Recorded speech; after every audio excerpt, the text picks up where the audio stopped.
nilai positif dari pendidikan guru penggerak angkatan 8. Nah, sebelumnya mari kita panjatkan puji syukur ke Hadirat Allah Subhanahu wa Ta'ala karena pada hari ini kita diberi kesempatan, diberi kesehatan untuk bisa hadir ke dalam ruangan ini. Jadi tidak mungkin tanpa ada alasan apapun kita bisa datang ke sini ya. Terima kasih juga kepada Ibu Kepala yang sudah memberikan kesempatan dan juga memberikan waktu untuk saya melakukan diseminasi tentang budaya positif.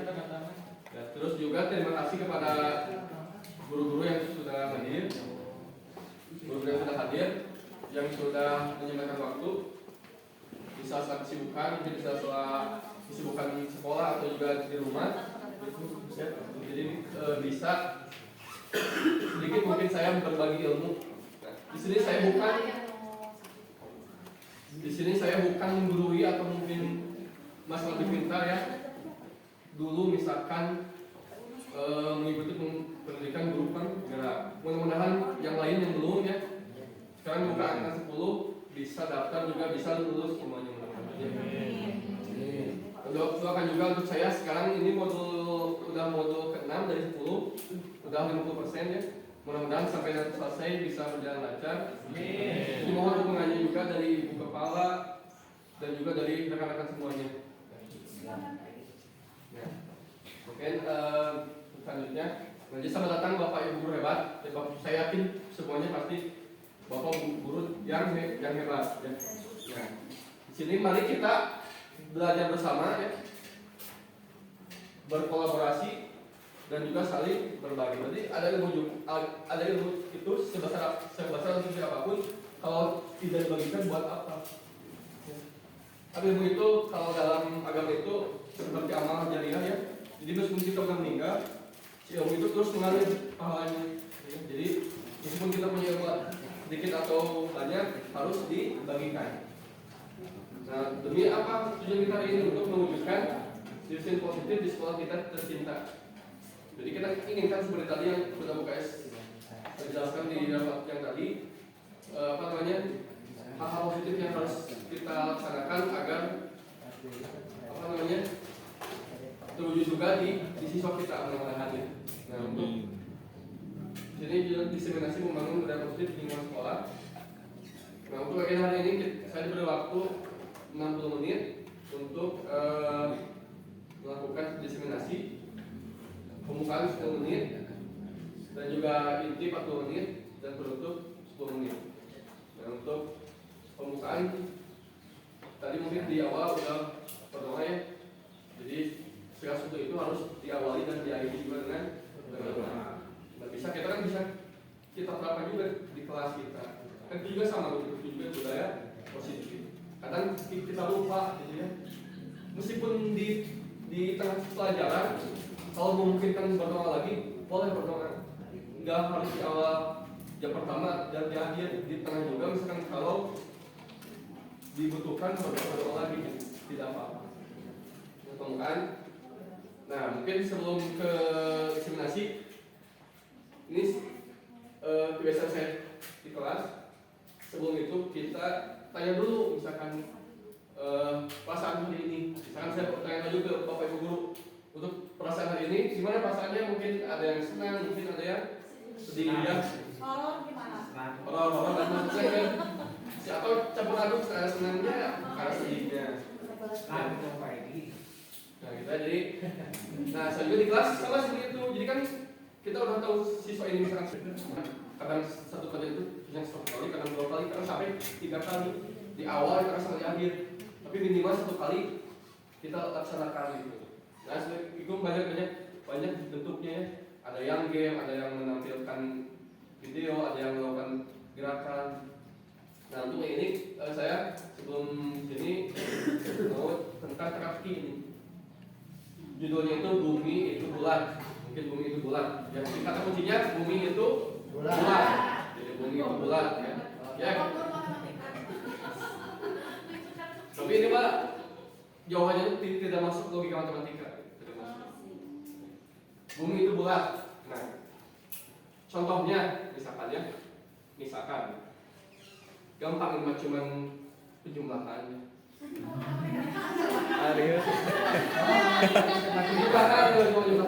Contohnya misalkan contohnya misalkan 1 ditambah 8 9. 19.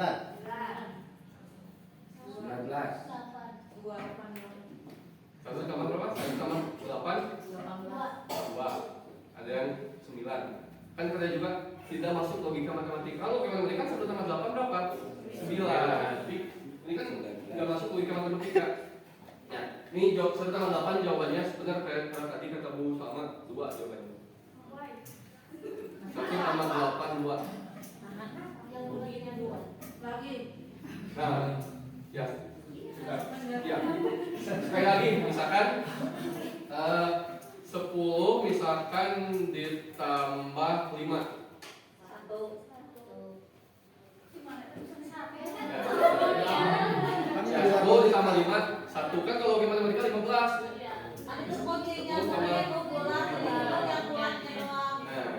Jadi alhamdulillah kasih gurunya guru hebat.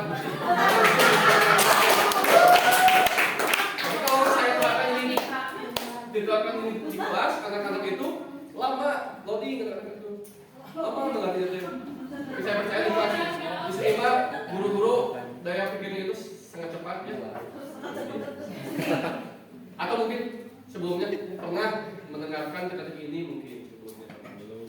Jadi kan lumayan ini tuh kalau mereka pagi-pagi misalkan justru pagi-pagi kalau mereka baru fresh udah diberi hal yang sulit ya agak ini ya tidak apa ya sedikitnya itu bumi itu bulat. Nah selanjutnya selain sedikit ini mungkin sedikit yang satu lagi ya. Coba ibu bapak berdiri semuanya. Pagi-pagi olahraga dulu ya.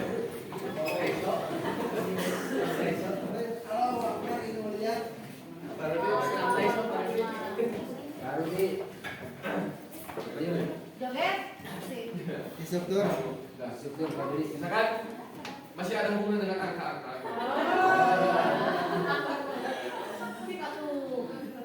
Ya, mungkin ini mah kalau yang kemarin orientasi ketiga angka tahu.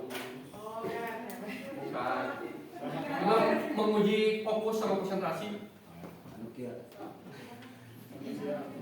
Dari angka mungkin angka 1 sampai 6 ya. Kita melibatkan pada misalkan angka 1 ini misalkan 1 ke atas. Yang kanan kasus 1 ke atas kanan. Yang kedua samping 2. Yang ketiga ke bawah. Jadi 1, 2, 3.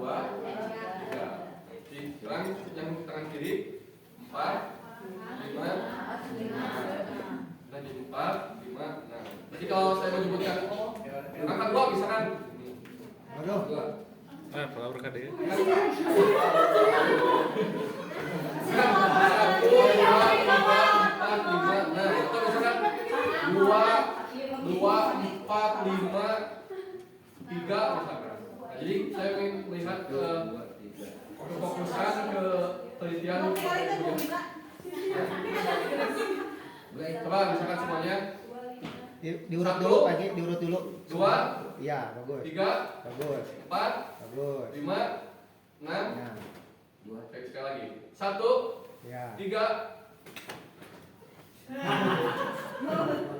Ya, jadi belum semuanya presentasi ya. Berarti sekali lagi 1, 2, 4. Oh iya.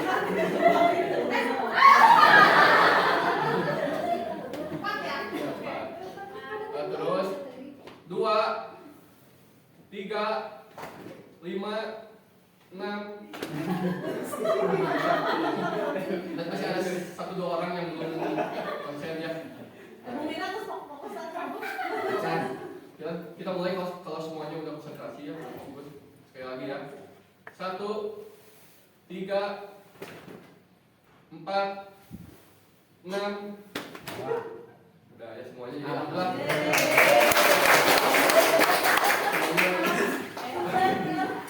Jangan lupa.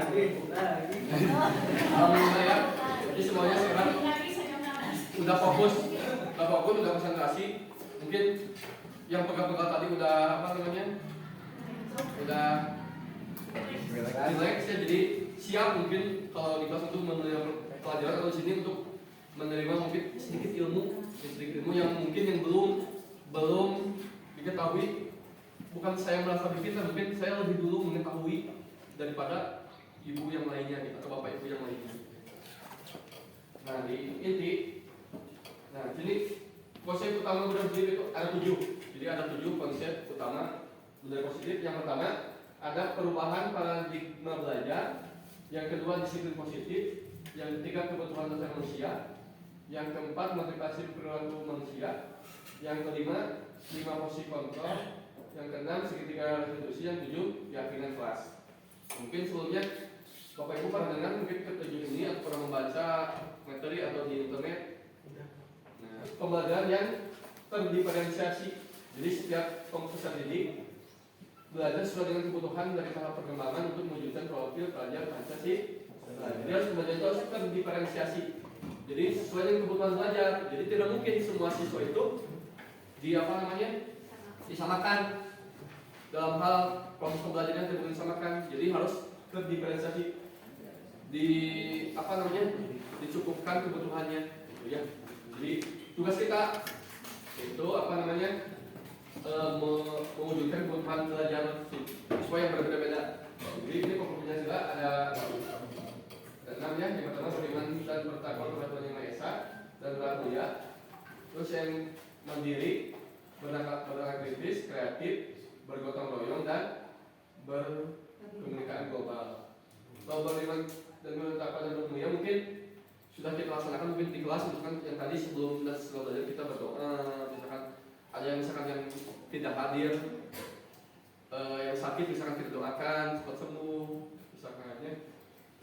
Terus kalau yang mandiri terus benar kritis ini mungkin sudah Bapak Ibu laksanakan di kelas ya. Mandiri misalkan mereka itu belajar mandiri untuk misalkan sekarang itu kan kurikulum mereka itu pusat pelajaran itu ada di siswa. Jadi kita tidak hanya bisa siswa itu tidak selamanya kita istilahnya kita apa ya. Jadi mereka belajar sendiri, mencari sendiri materinya itu. Terus harus mempunyai sifat bernalar, kritis, juga kreatif, juga bergotong royong dan juga berkebinekaan global. Ini berarti tidak membedakan suku, tidak membedakan agama. Jadi perlakuannya harus sama. Misalkan ini Islam, ini yang lain, gak boleh dibedakan, harus disamakan apa. Misalkan ini mah dari Sunda, ini dari Jawa, harus disamakan. Gitu ya. Jadi tidak boleh dibedakan. Karena kita kan di Indonesia itu mengingat semua yang bineka tunggal ika, jadi semuanya berbeda tetapi harus satu tujuan. Gitu ya. Mungkin yang kedua ini disiplin positif. Nah dalam budaya kita makna kata disiplin dimaknai sebagai sesuatu yang dilakukan seorang pada orang lain untuk mendapat kepatuhan. Jadi, kita cenderung menggunakan disiplin dengan kata ketidaknyamanan. Nah, misalkan kan kita disuruh disiplin, kebanyakan itu membuat kita tidak nyaman misalnya. Terus sebagai pendidik, disiplin positif merupakan salah satu cara penerapan disiplin yang bertujuan untuk menumbuhkan kesadaran serta memperdayakan keberanian melakukan sesuatu tanpa sokongan atau ancaman maupun hukuman.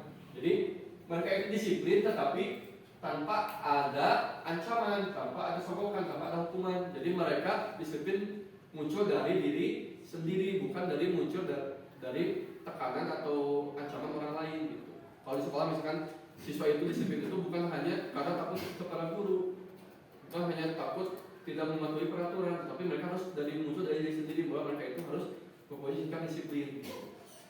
Nah, terus sebagai pendidik tujuan kita adalah menciptakan pendidik yang memiliki disiplin diri, sehingga mereka bisa berperilaku dengan mengacu pada nilai kebajikan universal dan memiliki motivasi inklusif bukan ekstrinsik. Jadi mereka itu harus mengacu pada nilai kebajikan universal. Banyak dari kebajikan universal itu, contohnya misalkan mandiri itu nilai kebajikan. Terus misalkan bertanggung jawab, jujur misalkan, terus saling menghargai, saling menghormati, disiplin, misalkan tepat waktu, misalkan itu nilai kebajikan. Dan memiliki motivasi intrinsik, bukan ekstrinsik yang barusan saya katakan. Berarti mereka itu melakukan sesuatu itu sadar diri, bukan hanya ada ancaman atau paksaan dari orang lain. Atau siswa misalkan melaksanakan mematuhi tata tertib itu misalkan bukan hanya karena takut dihukum atau misalkan takut ada konsekuensinya, tapi mereka sadar bahwa itu harus mereka laksanakan karena untuk mereka sendiri, untuk diri mereka sendiri. Nah, di sini juga ada kebutuhan dasar manusia. Nah, ini kebutuhan manusia mungkin semuanya sama kayak dengan manusia ya, berarti bertahan hidup. Nah, jadi kita pastikan bertahan hidup dengan kita bekerja sekalipun itu kan untuk apa? Untuk bertahan hidup. Nah, siswa juga belajar, kan mereka belajar itu kan tujuannya apa? Nanti untuk misalkan untuk bekerja, untuk berwirausaha itu kan sama, itu juga untuk bertahan hidup itu juga. Jadi pasti itu manusia itu pasti yang pertama bertahan hidup pasti. Yang kedua pasti manusia itu membutuhkan kasih sayang dan rasa diterima. Ya, jadi kita manusia pasti mempunyai rasa kasih sayang. Jadi seburuk-buruknya apapun manusia pasti ada nilai kebaikannya, pasti ada asa kasih sayangnya. Ya. Jangankan manusia, binatang pun dia itu punya rasa kasih sayang, apalagi kita manusia, jadi pasti punya kasih sayang dan rasa diterima, ya, diterima. Yang ketiga ada penguasaan atau kekuasaan, misalkan di sekolah, misalkan kita sebagai guru, sebagai kepala sekolah, sebagai wali kelas, pasti kan kita butuh penguasaan atau kekuasaan, kita butuh. Gitu. Terus yang keempat, kebebasan. Nah, selain kekuasaan kita juga pasti pengen diberikan kebebasan untuk mengeksplor mungkin segala sesuatu. Gitu ya. Yang kelima mungkin kesenangan. Nah, pasti itu kan pengen mencapai kesenangan meskipun dilalui dengan berbagai masalah, berbagai tantangan untuk mencapai kesenangan itu. Yang keempat, ada motivasi perilaku manusia. Ini dorongan yang timbul pada diri seseorang. Nah, ada tiga. Di motivasi perilaku itu ada tiga. Dilakukan sesuatu itu pakai ada tiga alasan. Yang pertama, menghindari ketidaknyamanan dan hukuman. Murid melakukan hukuman disiplin karena dia takut dihukum. Yang tadi ya, jadi siswa itu mematuhi peraturan karena dia takut dihukum. Itu mah motivasi dari luar, ekstrinsik dari luar. Dia motivasi dari luar itu. Terus yang kedua ada mendapat imbalan. Misalkan mereka itu apa namanya? Kita iming-imingi misalkan yang siapa yang mau ke depan menjadikan seorang nanti beri hadiah. Nah, itu kan penghargaan. Berarti mereka itu bukan karena motivasi dari dalam, tapi dari luar. Jadi ada dari hukuman juga dari penghargaan. Nah, yang ketiga, ini nilai kebaikan yang paling baik.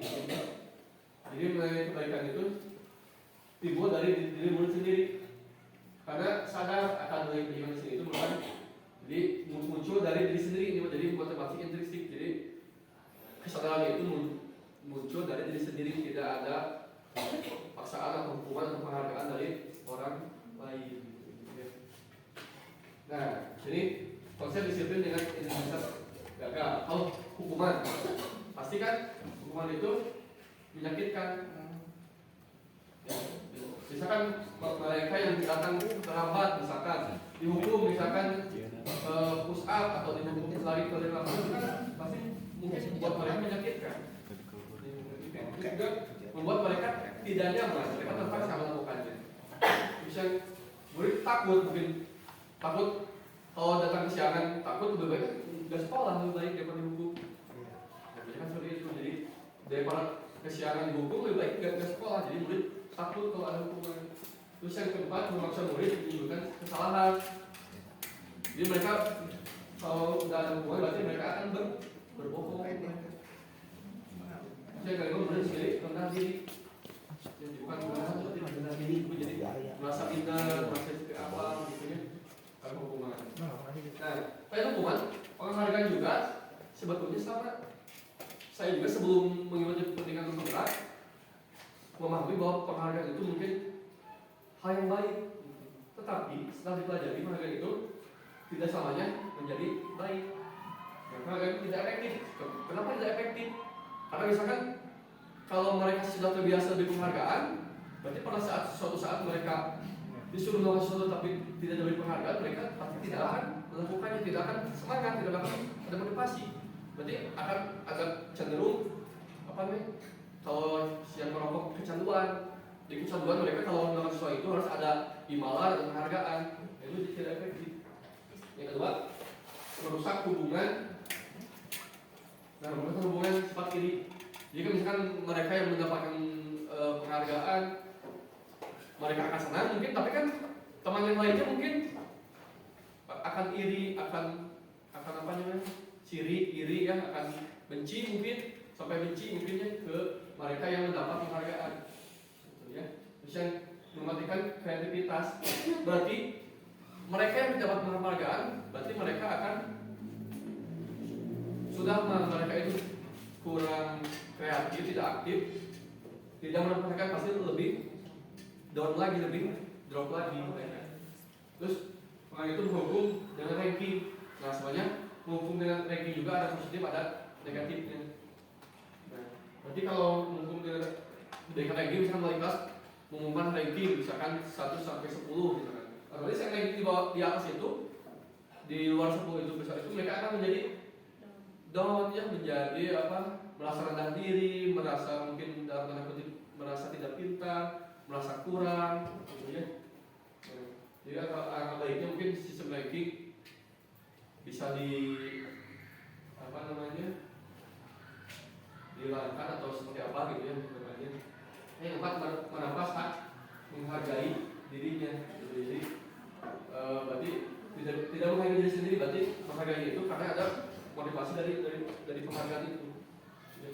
Nah, misalnya kalau ada gagal berarti ada sukses. Kalau sukses ini ada dua ya, ada konsekuensi, ada juga restitusi. Kalau konsekuensi mungkin bagus konsekuensi, cuman penguatannya itu masih jangka pendek kalau konsekuensi. Terus perlu monitoring berkelanjutan, terus respon. Jadi harus terus dimonitoring. Misalkan si siswa itu sudah melakukan kesalahan, ada konsekuensinya, terus dipantau terus. Gitu. Terus murid menghormati peraturan. Jadi positif itu berarti murid menghormati peraturan. Jadi yang diatur itu peraturannya, bukan karena sekolahnya, tapi peraturannya ya. Terus kehilangan waktu untuk merenung, ya. Maksudnya ini yang paling baik, harus restitusi. Nah, berarti murid bertanggung jawab atas perilakunya. Jadi murid kalau restitusi, jadi murid lebih bertanggung jawab atas perilakunya. Terus fokus pada pemecahan masalah jangka panjang. Jadi bukan pada saat itu saja. Mereka juga akan memecahkan masalah untuk yang berikutnya, karena mereka direstitusi. Terus murid menghormati dirinya dan orang lain. Jadi kalau tadi konsekuensi menghormati peraturan, kalau sekarang menghormati dirinya dan menghormati orang lain. Terus ada teori kontrol, dirinya memegang kontrol, terus murid bersemangat untuk memperbaiki kesalahannya. Nanti selanjutnya ada contoh di mana restitusi itu seperti apa. Nah, ini ada konsep disiplin pendekatan restitusi, sebuah cara menanamkan disiplin pada murid. Nah, jadi restitusi itu proses menciptakan kondisi bagi murid untuk memperbaiki kesalahan mereka sehingga mereka bisa kembali pada kelompok mereka dengan karakter yang lebih baik, bisa lebih baik. Nah, jadi ciri restitusi itu bukan menebus kesalahan, ya, tapi belajar dari kesalahan. Terus memperbaiki hubungan. Ini restitusi itu tawaran, bukan paksaan. Terus menuntun untuk melihat ke dalam diri, menuntun murid untuk melihat ke dalam diri. Terus mencari kebutuhan dasar yang mendasari tindakan, fokus pada karakter bukan tindakan. Terus menguatkan dan fokus pada solusi. Ya. Nah, ini contoh kalau murid yang tidak mengerjakan PR, misalkan yang sering tidak mengerjakan PR, gimana pandangannya? Kalau hukuman gimana, konsekuensi gimana, dan solusi gimana? Kalau hukuman, misalkan guru menghukum tersebut karena tidak mengerjakan PR, dihukum misalkan hormat pelajaran 10 menit, terus guru marah dan menjadi murid takut. Mungkin bapak ibu pernah siswa yang tidak mengerjakan PR harus dihukum. Nah, saya juga sendiri pernah, pastinya pernah. Langsung dihukum misalkan berdiri di depan kelas, misalkan langsung berdiri, apa hukumannya apa? Berarti belum tahu apapun, langsung dihukum. Berarti ini hukumannya. Terus pasti kan si guru kita kan menjadi marah. Terus siswa menjadi takut misalkan untuk berikutnya tidak banyakkan PR, malahan sampai akhirnya dia itu karena TNM sampai tidak sekolah karena takut dihukum. Apalagi hukumannya misalkan ini hukuman dari 10 menit lagi panas dia dihukum, pasti murid akan takut sampai dia tidak sekolah. Terus kalau konsekuensi, nah guru memberikan konsekuensi untuk mengerjakan PR, jadi diberi waktu untuk mengerjakan PR-nya saat istirahat, atau dikerjakannya itu beberapa kali dikasih waktu. Nah konsekuensinya guru tegas dan siswa menaati peraturan. Dan guru tegas, terus siswa menaati peraturan. Ini juga baik. Tapi ini ada yang lebih baik. Paling baik ini konstitusi. Guru menanyakan keyakinan kelas. Nah, jadi keyakinan kelas dari keyakinan itu sudah dibuat mungkin sebelumnya di kelas. Kalau keyakinan kelas itu turunan dari misalkan awalnya itu dari tata tertib sekolah, terus tata tertib kelas, terus mungkin yang pernah ibu buat misalkan ada kontrak belajar misalkan. Pernah bapak ibu buat kontrak belajar misalkan seperti apa misalkan dalam kelas yang ibu bapak laksanakan itu sama siswa seperti apa orang belajarnya. Atau turunnya itu lagi ada kesepakatan kelas terus sampai akhirnya keyakinan kelas. Jadi ada di bagian itu ya. Jadi guru menanyakan keyakinan dirinya dan membantu siswa menyelesaikan masalah tersebut. Ya, terus guru terbuka. Jadi dan siswa menghormati dirinya dan orang lain. Jadi di sini di institusi si solusinya itu tidak muncul dari guru. Kalau di masing-masing kan munculnya dari guru, dia langsung boleh misalkan dikasih waktu mengerjakan lagi, itu kan muncul solusinya itu muncul dari guru. Tapi kalau di sini solusi dan solusi dan penyelesaian itu dimunculkan dari siswa. Jadi siswa ditawarkan kira-kira solusi yang tepat untuk menyelesaikan kesalahan ini apa. Jadi siswa belajar mengungkapkan pendapat, pasti kan mereka pendapat dari mereka terus harus mereka laksanakan gitu. Ya. Nah, di sini ada contoh yang ada lima posisi kontrol. Ya. Mungkin yang pernah kita laksanakan di sekolah, mungkin ada 5 posisi, ada penghukum, pembuat merasa bersalah, teman, pemantau, dan manajer. Contohnya misalkan penghukum, misalkan patuhi aturan sekolah, lalu berdiri di depan barisan. Misalkan saat upacara, misalkan patuhi aturan sekolah, lalu berdiri di depan barisan. Jadi langsung seluruh itu langsung menyuruh anak untuk patuhi aturan, lalu berdiri di depan barisan. Itu untuk yang posisinya penghukum. Nah, mungkin saya juga pernah ada di posisi penghukum, mungkin bapak juga mungkin ada yang pernah dan belum di posisi penghukum. Terus yang kedua ada di posisi pembuat rasa masalah. Ini lebih lunak. Kalau penghukum ekstrim ya, maksudnya ekstrim, jadi langsung tegas, langsung marah gitu ya. Kalau di masalah ini seperti apa ya? Jadi membuat masalah itu, jadi berapa kali ibu guru harus memberitahu kamu buat tertib, ibu guru kecewa sama kamu. Nah, jadi kan mereka kan kalau ibu guru yang bilang gini kecewa sama kamu, berarti mereka merasa kan bersalah mereka. Terus sebagai teman, mungkin pernah di posisi sebagai teman, mungkin kita terlalu dekat mungkin dengan siswa. Ayo buat bu guru bangga, hal ini tidak apa-apa. Apa kamu salah? Tidak apa kamu salah gitu. Jadi ini posisinya sebagai teman. Jadi di bahasanya juga seperti bahasa teman, tidak ada gap mungkin dari guru sama siswa. Yang keempat mungkin pemantau. Nah, yang pemantau ini kamu sudah melanggar apa peraturan dan konsekuensinya. Pemantaunya gini tuh. Kamu sudah melanggar, misalkan. Kira-kira konsekuensinya apa? Dia cuma bertanya. Dingin. Ya. Kalau manajer ini posisi yang paling baik yang harus kita tetapkan. Misalkan, apakah kamu tahu kesalahanmu? Kira-kira bagaimana kamu akan memperbaiki kesalahan ini? Jadi ditanya anaknya, apa kamu tahu kesalahanmu? Jadi tanya dulu. Dia harus bisa menggali diri sendiri kesalahannya, harus bisa introspeksi diri. Terus kira-kira memperbaiki kesalahannya seperti apa? Jadi mereka harus tahu masalahnya, terus harus tahu juga solusinya dari mereka.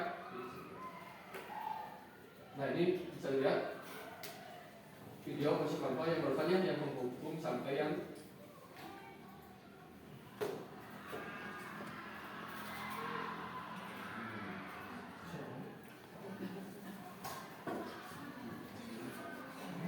Itu ada ininya, ada titiknya, ada sekitarnya. Suaranya nggak ada. Ada Bu. Garisnya.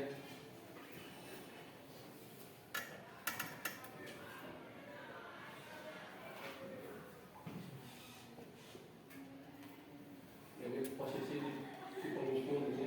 Ini sekarang posisi di masa bersalah.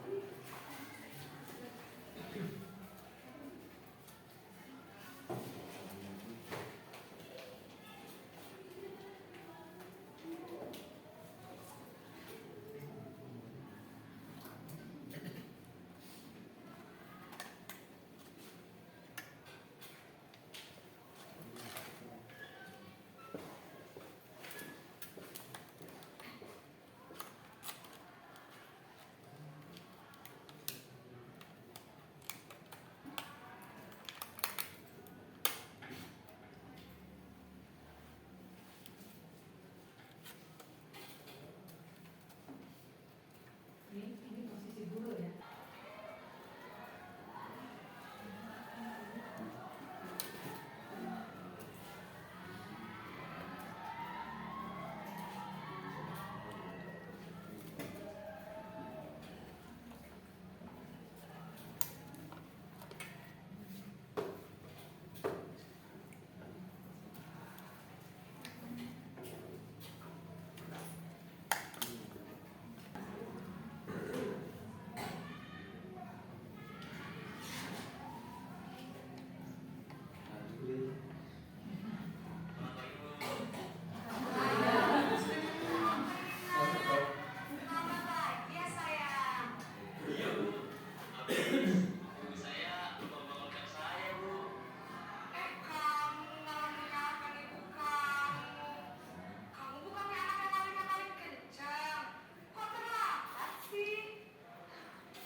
Jadi sekarang bagaimana ini, Alex?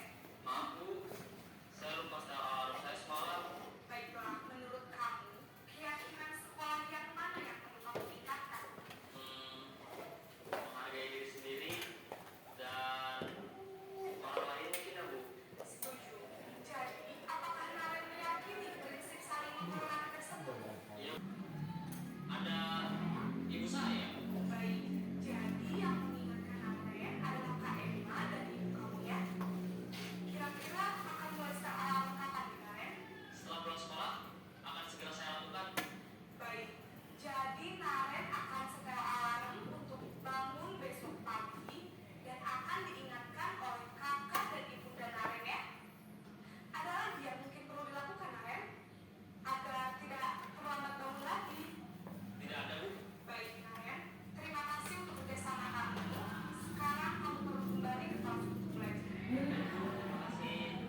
dilihat mungkin dari 5 fungsi kontrol yang dari penghukum, pembuat rasa bersalah, terus teman, pemantau dan manajer adalah posisi yang terbaik. Ya.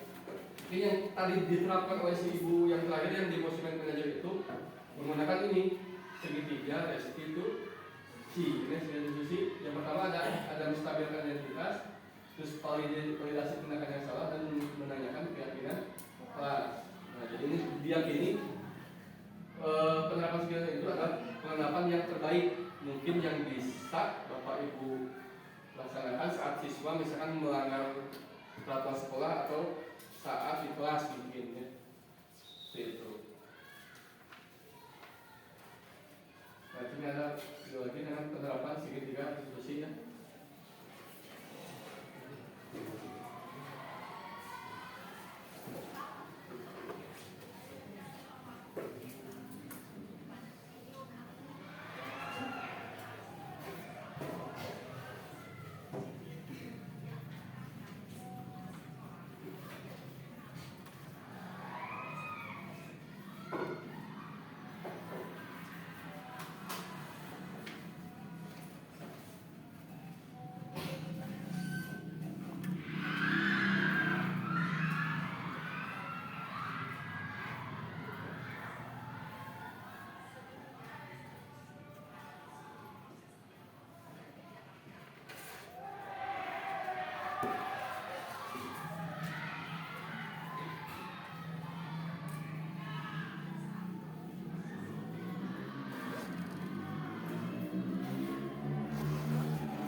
3 tahap.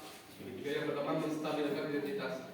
Jadi di menstabilkan identitas pertama-tama itu ubah dulu identitas mereka yang gagal menjadi sukses. Contohnya seperti tadi misalkan mereka dia membentak-bentak, ya, kasih pernyataan misalkan bukan hanya kamu saja mungkin yang pernah melakukan itu, bapak juga, misalkan atau ibu juga atau teman lain juga pernah melakukan itu. Jadi dia tidak pada diri sendiri. Jadi bukan hanya dia saja yang pernah melakukan kesalahan.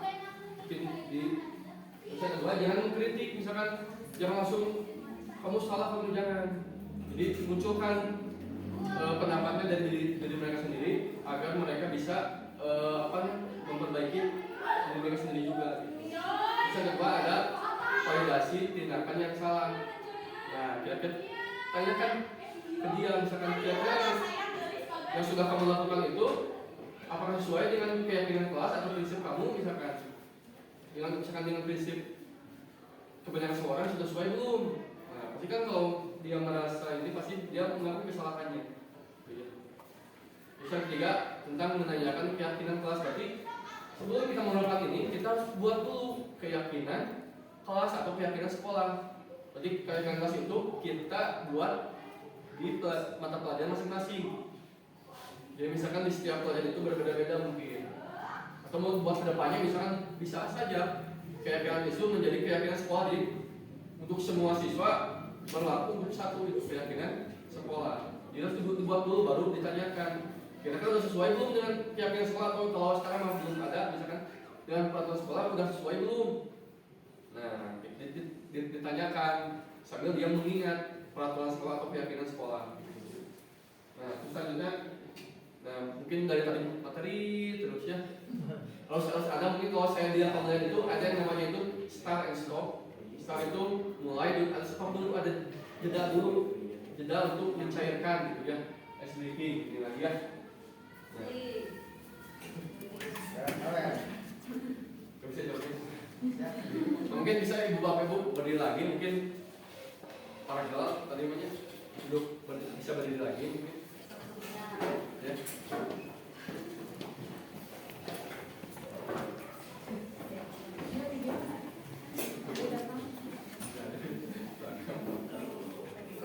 Oke. Nah, bentar dipakai lagu ya. Mungkin tinggal tepuk tangan 3 kali. Nah, seperti itu. Gampang Bu ya? Oke. Sekali lagi ya, latihan dulu. Tepuk tangan 1 kali, tepuk tangan 2 kali, tepuk tangan 3 kali. Baik. Gampang Bu ya? Nah, coba kita latih pastinya ya. Siap. Tepuk tangan 1 kali, tepuk tangan 2 kali, tepuk tangan 3 kali, 2 kali. Yang tadi bahwa saya menyebutkan 2 kali gol apa? 2 kali ngomong, 2 kali jalan, 2 kali tepuk tangan ya. Ya, itu ya. Fokus, mungkin yang lain kepalanya di sini, apa kan? Badannya di sini. Badannya di sini, pikirannya di mana? Mungkin ya.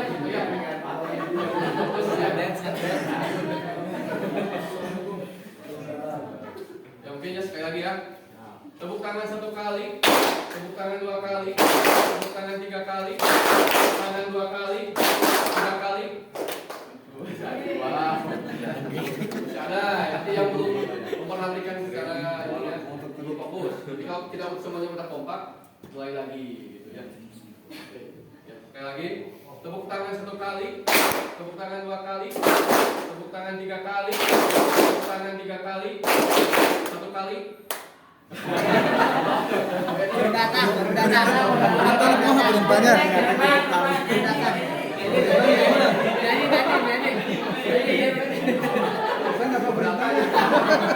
Tepuk tangan nungkur. Tahu. Sekali lagi, mungkin sekali lagi ya.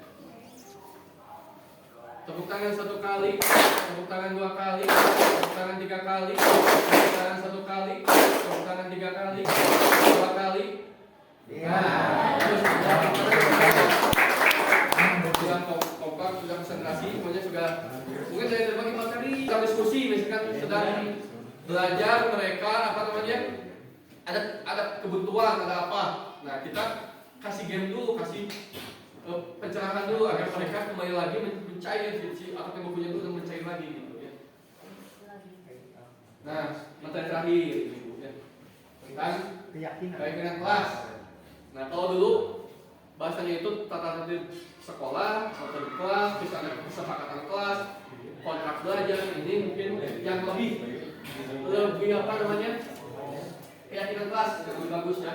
Terus pertanyaannya mengapa namanya keyakinan kelas? Mengapa tidak peraturan kelas saja? Kemudian ada yang bertanya, kenapa keyakinan kelas? Kenapa?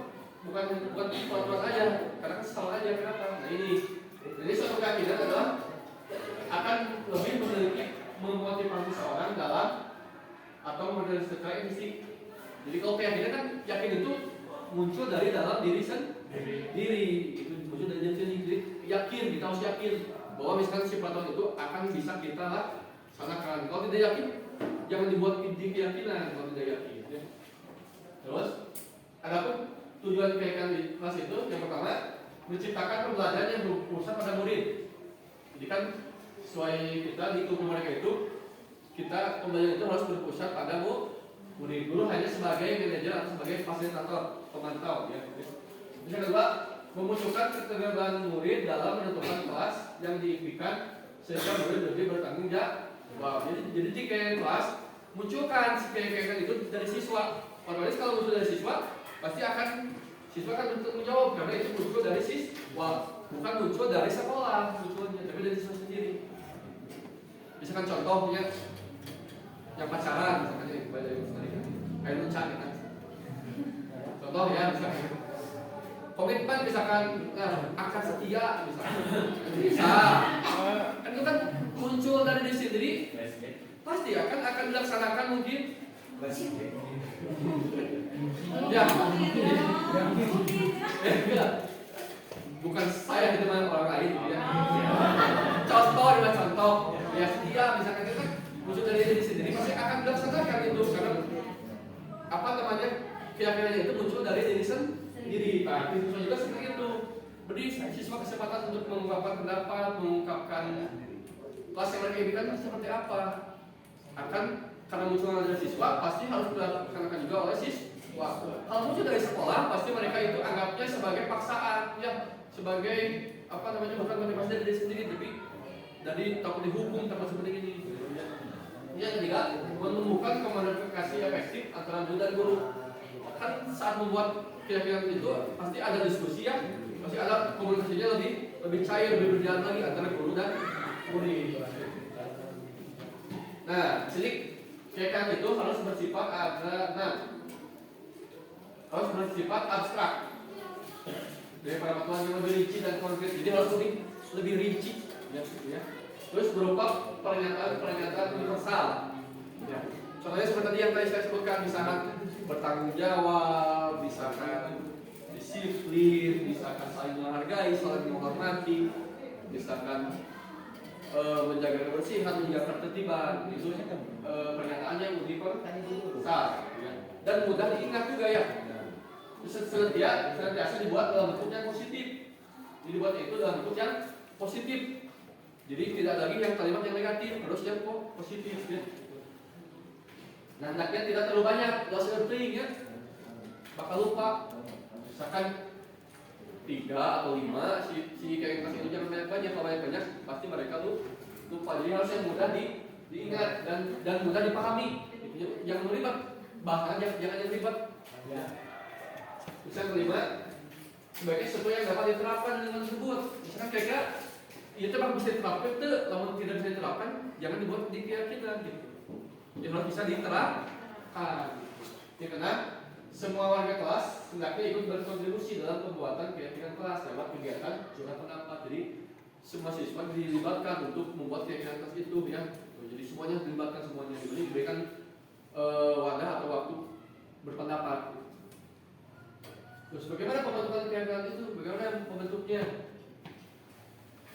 Nah, pertama, mempersilakan warga sekolah atau murid-murid untuk bercurah pendapat tentang peraturan sekolah. Jadi mereka bisa langsung mengemukakan pendapat, bisa menulis misalkan di kertas, ya, nulis di kertas, atau misalkan kalau karena sekarang sudah berbasis teknologi, misalkan bisa kita membuat Google Form, ya, bisa ada pertanyaan, siswa menulis di situ bisa. Jadi banyak media mereka mengeluarkan pendapat. Contohnya kan langsung mengeluarkan pendapat, mereka malu, dan kita fasilitasi kalau mereka yang malu seperti apa, lewat ditulis misalkan. Atau ya ada yang lebih suka lebih ke teknologi, mungkin Google Form, isi di Google Form gitu. Jadi kita fasilitasi mereka sesuai dengan keinginan mereka. Terus yang kedua, mencatat, masukkan dari paragraf sekolah, tulis di papan tulis atau ditempel di kelas itu, nanti ditempel di itu ya, jadi bisa terlihat oleh semua warga atau siswa di kelas itu. Terus yang kedua, setelah itu susun, kayak sesuai prosedur. Nah, ganti kalimat negatif menjadi kalimat positif. Contohnya kalimat negatif, jangan berlari di kelas atau di koridor. Nah, ini ada kata jangan itu, berarti kata negatif. Jangan, tidak boleh, dilarang, itu kata negatif.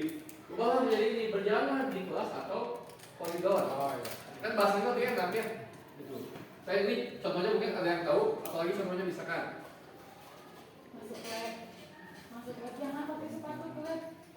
Nah, Sepatunya simpan aja di luar. nah, berarti bahasanya gimana?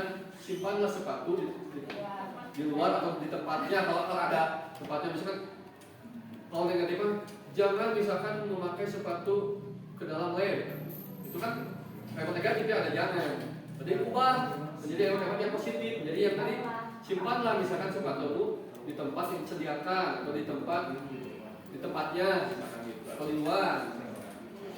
Itu jadi kalimat itu harus yang kalimatnya positif, karena jangan negatif. Misalkan kalau dari siswa, misalkan pasti negatif. Misalkan jangan buang sama sembarangan, pasti gitu. Misalkan semuanya tulis di kertas, jangan buang sama sembarangan. Jangan ribut, misalkan saat pembelajaran. Itu kan negatif, kita ubah sama kita menjadi kalimat yang positif. Yang keempat, tinjau kembali. Daftar sudah pendapat yang sudah dicatat, dilihat lagi ya. Terus ditinjau ulang kesepakatan yang sudah kita buat antara 3 sampai 7. Jangan terlalu banyak, jangan terlalu sedikit juga. Yang penting itu bisa dilaksanakan. Nah, setelah keinginan itu dibuat, maka semuanya ditinjau ulang. Semuanya sudah sepakat, sekadar 5 dimunculkan. Ditanya lagi, misalkan yang nomor 1 kira-kira sepakat nggak? Misalkan bisa kita laksanakan tidak? Nomor sampai nomor 5 tanya sepakat tidak atau bisa dilaksanakan tidak? Kalau bisa semuanya, nah, kita sepakati. Nah, jadi gitu tuh, sepakati. Terus yang terakhir, tempel di dinding kelas agar mudah dilihat. Misalkan di print, misalkan kita tempel di ini ya, atau misalkan siswa yang bisa membuat poster, dibuat poster yang lebih gede, misalkan kayak kalender boleh tempel misalkan di kelas agar mudah terlihat. Nah, ini contoh kayak kelas. Banyak sih sebenarnya bentuknya itu, ada yang bentuk T, bentuk Y, dan sebagainya. Ini yang bentuk yang ini punya lagi ya. Format misalkan tadi, kami meyakini misalkan ini yang panjang gitu ya. Menghormati, sangat penting untuk menghormati semua orang dan barang milik orang lain. Ini kata universal itu menghormati itu ya. Terus yang kedua misalkan bekerja, kami begini bahwa penting untuk mengerjakan pekerjaan dengan mengikuti kegiatan yang telah ditugaskan. Terus yang keempat, diterima dan dimiliki, bahwa sangat penting untuk merasa diterima pada suatu kelompok dan saling peduli dan yang lainnya. Jadi saling menghargai ini ya. Ini contoh-contoh banyak sih contoh-contoh kayak kelas. Mungkin di sini ada yang udah membuat kayak kelas di pasti yang belum pernah kamu udah ya. Mau misalkan komedi pasti udah buat ya. Mungkin nanti guru yang lain mungkin yang belum boleh misalkan nanti dibuat di kelas. Misalkan gimana cara membuatnya bingung. Nah, nanti bisa didiseminasi sama yang guru yang udah. Bisa lihat langsung di kelasnya gimana cara membuatnya. Itu. Ya. Saya juga nanti menyampaikan video sedikit ada. Saya sudah membentuk kegiatan kelas di salah satu kelas gitu ya. Tapi nggak mudah gitu membuat kegiatan itu, nggak membutuhkan waktu yang sedikit. Kadang 2 jam pelajaran itu habis untuk membuat kegiatan kelas. Karena mereka mungkin belum paham, belum mengerti gimana kegiatan kelas itu.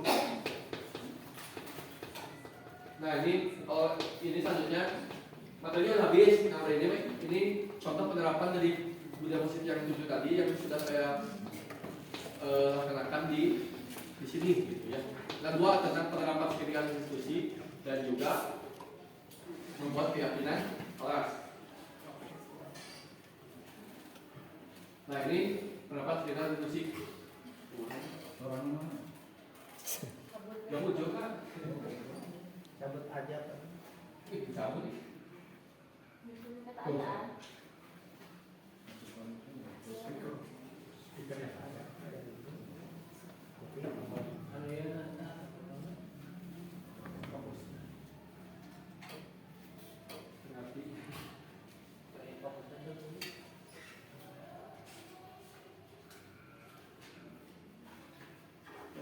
Intinya dari si siswa ini apa namanya sering datang terlambat. Dia sering ke kelas itu datang terlambat, hampir setiap hari itu datang terlambat di siswi ini. Nah, saya coba di penerapan sekian institusi. Yang tadi yang pertama di menstabilkan identitas. Jadi saya kasih pernyataan. Ditanya dulu apa alasan dia misalkan terlambat itu kenapa, misalkan karena misalkan tidurnya malam, misalkan jam 12 malam baru tidur.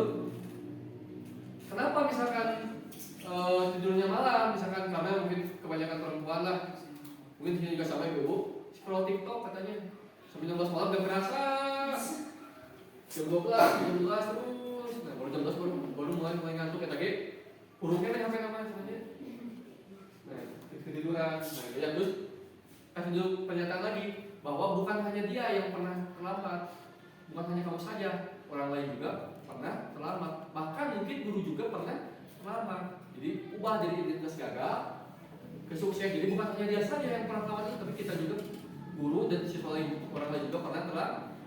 Nah, itu validasi tindakan yang salahnya itu. Nah kira-kira apa yang dengan kamu terlambat itu salah atau tidak? Misalnya sesuai dengan keyakinan kelas yang sudah dibuat belum, misalkan belum sesuai. Nah, terus yang ditanya yang punya keyakinan, kira-kira solusi kamu untuk menyelesaikan itu seperti apa solusinya, misalkan. Jadi apa namanya solusinya dari siswa, pasti siswa juga menyelesaikan sendiri, karena kan solusi itu muncul dari siswa. Gak bisa kan dari guru langsung misalkan. Nah, berarti kamu kalau ini kamu jangan malam, misalkan. Terus misalkan jangan buka HP terus, misalkan dari guru gitu, jangan. Jadi harus tanya siswa, misalkan kira-kira siswa kan akan terjawab dia, misalkan solusinya itu misalkan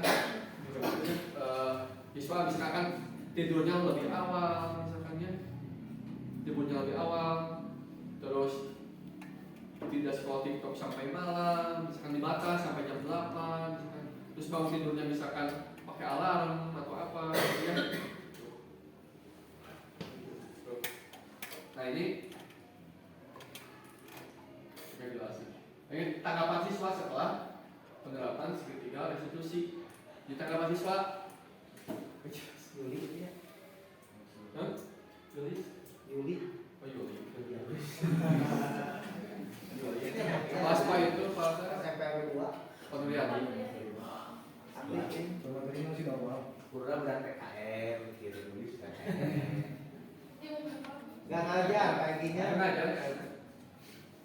itu jadi mereka antusias setelah penerapan segitiga restitusi. Jadi mereka lebih merasa dihargai kalau di dalam penerapan segitiga restitusi. Jadi si komersialnya itu tidak satu arah. Jadi kebanyakan itu kan saya sebelum itu mereka diam, kita nanya jawab terus, tapi ini mah mereka kasih kesempatan untuk mengungkapkan pendapat gitu. Nah ini pembentukan keyakinan kelas. Nah ini ya di kelas yang barusan ini sudah ditulis terus ditempel di depan masing-masing ya. Jadi saya bukan hanya keyakinan kelas, dan juga di sini ada hubungannya dengan kelas impian. Jika ada hubungannya kelas keyakinan kelas dengan kelas impian, yang mereka inginkan itu kelasnya seperti apa, nanti digabungkan dengan keyakinan kelas. Gitu. Jadi kontrolnya ya kontrolnya. Nah ini contoh poster kayak kelas udah dibuat, cuman belum ditempel. Ya, nah ini dibuat di kelas 11 yang kedua.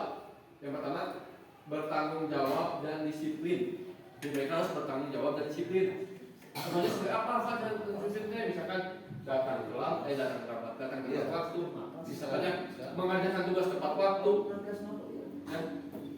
Misalkan juga saya keluar dari menghargai. Misalkan guru yang di depan kelas sedang menerangkan mereka mendengarkan, ada siswa yang berpendapat mereka mendengarkan, itu kan saling menghormati dan menghargai. Yang ketiga saling tolong menolong. Mereka harus saling tolong menolong. Minimal ada sama-sama sekelas harus saling menolong. Jujur. Jadi mereka tidak boleh berbohong. Bisa kelima menjaga kebersihan dan ketertiban kelas. Jadi itu sebenarnya dijaga ya. Jadi kelima yang kita kasih itu, saya tanya ke siswa, kira-kira konsekuensinya apa? Misalkan atau apa namanya? Ya sesungguhnya apa kalau mereka misalkan tidak melaksanakan, muncul lagi dari siswa. Misalkan Pak, kalau siswa yang datang terlambat misalkan dihukumnya apa? Tapi bukan dari kita konsekuensinya, tapi dari siswa juga. Tanya misalkan datang terlambat, misalkan hukumannya apa? Misalkan berdiri di depan kelas sampai akhir misalkan. Tapi itu munculnya dari siswa bukan dari kita. Berarti kalau dari kita ada paksaan, itu harus muncul dari siswa disepakati gitu. Jadi ya kita kan juga harus muncul dari siswa. Nah, penutup di akhir kemudian sebenarnya. Nah ini pola ini. Selesaikan dulu.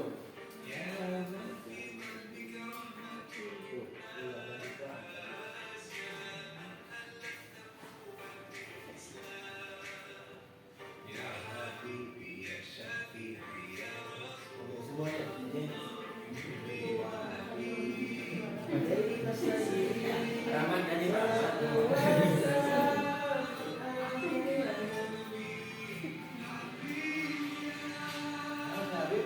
Ah, ini Ramadan tuh.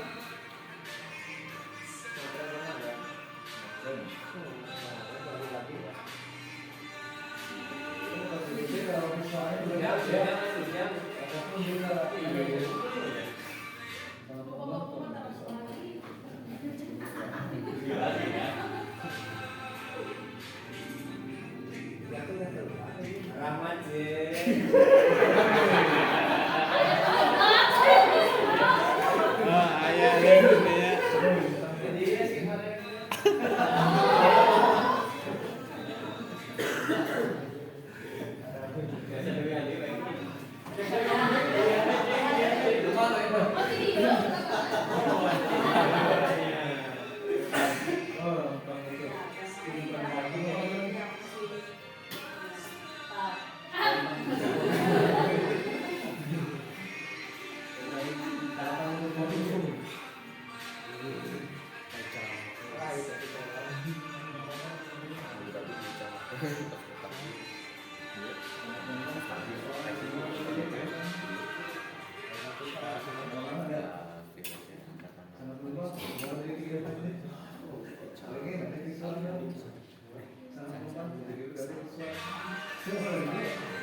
ini ya. Nah, kira-kira kenapa saya menampilkan video yang barusan? Ada yang tahu mungkin? Itu kan salah satu kegiatan sekolah kita ya. Nah, kegiatan itu melibatkan semua pihak ya, melibatkan semua pihak, siswa, guru, TU, semuanya dan juga masyarakat. Jadi di dalam program seperti itu, nanti guru mengisahkan kepribadian dengan baik, di mana guru mampu berefleksi dan menuntun murid-muridnya. Jadi sebagus apapun budaya positif itu harus adanya kolaborasi antara murid dan guru. Jadi bukan hanya gini, kita misalkan kasih tahu ke murid ini positif, tapi kita sendiri tidak melaksanakan. Makanya di sini, nah tugas guru ini bukan menjadi contoh, tetapi menjadi contoh. Contohnya saya sendiri gimana hidup sendiri ya. Kadang siswa, sob atau sholat berjamaah, jumur teh, tapi abis sendiri kadang telat. Nah bagus sama gini, ayo misalkan jam terakhir sholat berjamaah sama kita langsung ke masjid. Itu langsung dengan tindakan yang bukan hanya misalkan hanya saran hanya ucapan aja ya, tapi harus dengan tindakannya. Seperti itu. Nah mungkin terakhir, biasakan harus ada refleksi untuk ya. Mungkin saya minta 4 orang guru ya menceritakan tentang pengalaman kegiatan hari ini. Yang pertama mungkin ceritakan pengalaman Anda mengikuti kegiatan hari ini. Mungkin siapa yang bisa mewakili? Mungkin nah, pengalaman Anda mengikuti kegiatan hari ini gimana pengalamannya? Mungkin Pak mungkin sama Pak Joko.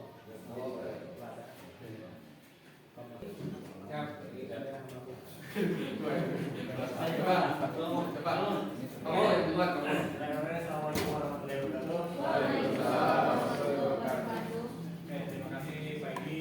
Sangat menarik sekali ketika materi ini terus disampaikan, karena tidak mungkin sama sebelumnya.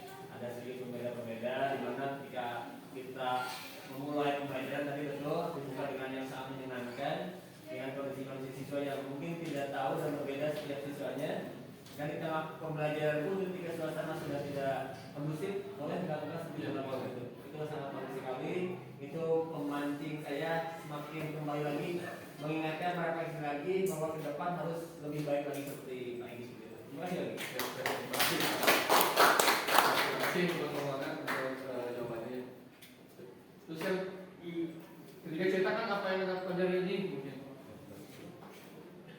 Oke, Assalamualaikum warahmatullahi wabarakatuh. Pertanyaannya ceritakan yang Anda pelajari hari ini sangat banyak sekali ya, dari apa yang tadi disampaikan oleh Pak Egi. Bagaimana Pak Egi sudah mulai menerapkan di kelas, sangat luar biasa sekali. Kemudian tadi juga Pak Egi menceritakan bagaimana membuat keyakinan kelas. Kemudian tadi Pak Egi juga bukan hanya sekedar konsep, tapi Pak Egi juga mempraktikkan bagaimana cara melaksanakan segitiga institusi dan juga tahapan-tahapan lainnya. Saya menjadi semakin terbuka dan juga tentunya menjadi ilmu yang baru bagi saya, dan juga mudah-mudahan kedepannya saya bisa mengikuti dan juga bisa melaksanakan pemahamannya seperti apa yang disampaikan oleh saya. Terima kasih. Terima kasih Pak.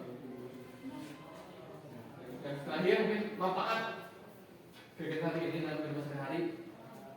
Mungkin Bu, manfaatnya mungkin WP mungkin. Oke, baik. Terima kasih. Assalamualaikum warahmatullahi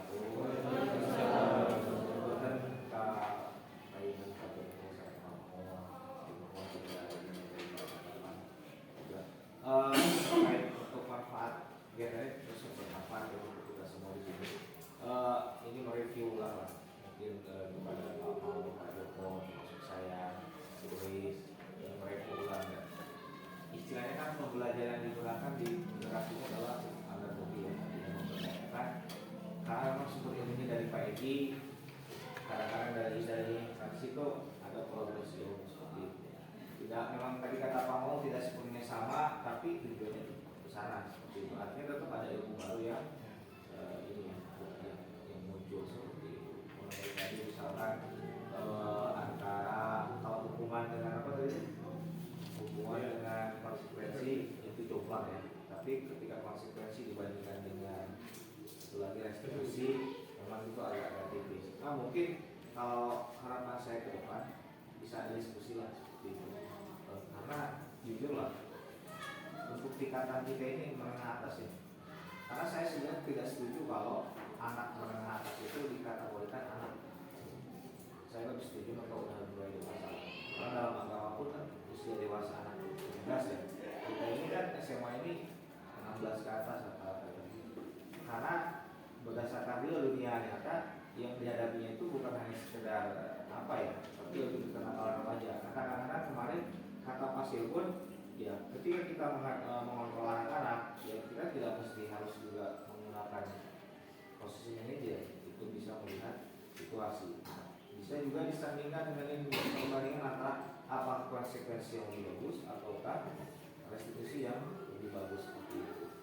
Oke, itu saja mungkin, dan ya mungkin nanti bisa jadi apa ya, terima kasih Pak Ibu untuk hari ini. Ini Pak ada untuk memberikan manfaat.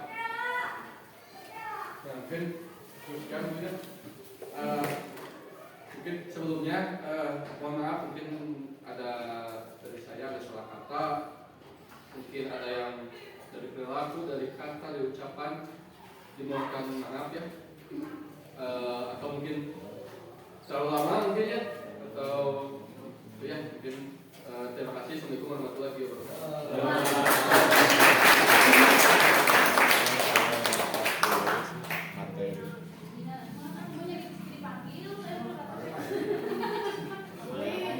Kita panggil.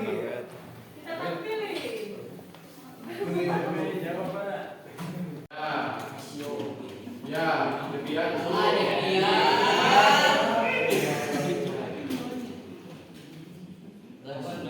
Ya, terus. Salah.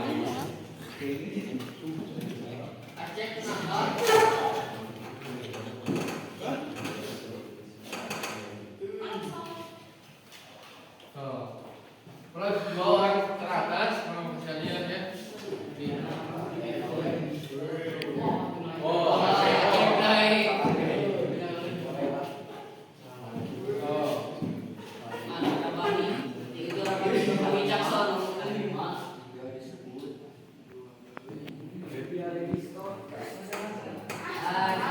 video.